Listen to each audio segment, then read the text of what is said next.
Hi guys! Bali March 28 to, Thursday. Eksaktong birthday ni Navy. Ang pinakabunso sa aming magpipinsan. Opo. Bali papunta kami ng The Fort Shangri-La.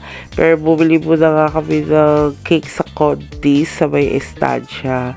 Ayan. Tapos nung pagdating nga namin ng Shangri-La Hotel, pinaakit muna namin kila kuya yung mga gamit namin. Ang dami kasi namin dala, nagluto pa si Lola.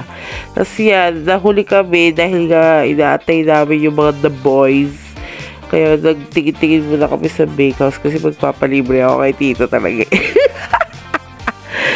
Tapos nung nagpunta na nga kami sa room, ayan, namin sila na naglilinis pa. Tapos maliligo pa yung mga bulinggit. Tapos yan, habang naliligo, nagpe-prepare kami ng mga ganyan, inaayos namin. Inusog namin yung table dyan para eksakto dun sa background niya. Nung nag-aantay nga, inutusan pa kami na bumili sa Lawson. Siyempre, Diyos ko, natikman ko yung matcha. Hindi ko na-picture, pero sarap pala yan. Kasi pagdating namin, tapos na sila maligo. Kaya nag-picture na. Opo. At saka nagkantahan na. Siyempre, batiin natin yung birthday girl. Opo. Ayan o. Cute talaga ng batang here.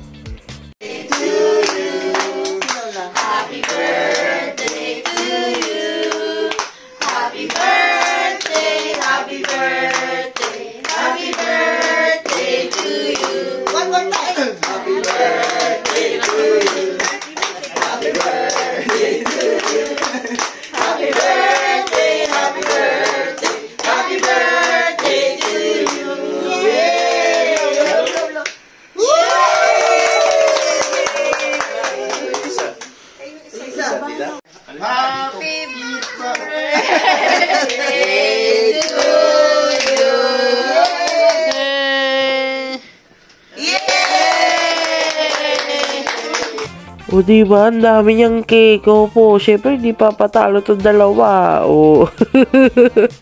Tapos yan, grabe. Sobrang dami ng food din. As in, ang sarap. Legit. Sobra. Syempre lalong masarap dahil spaghetti kaya yun ni Lola. Sarap kaya ng luto ni Lola, ganun. Tapos yan, food trip na malala. Opo, busog na busog. Ang daming ganap dyan before nung nagbubukas sila ng gift. Eh, nasa baba kasi kami, so naabutan namin na ganyan na silang tatlo. Tapos yun, nag-enjoy po kami sa birthday at sana yung mga bulinggit din, nag-enjoy din. Halata naman. Ayan, busy siya. Bye!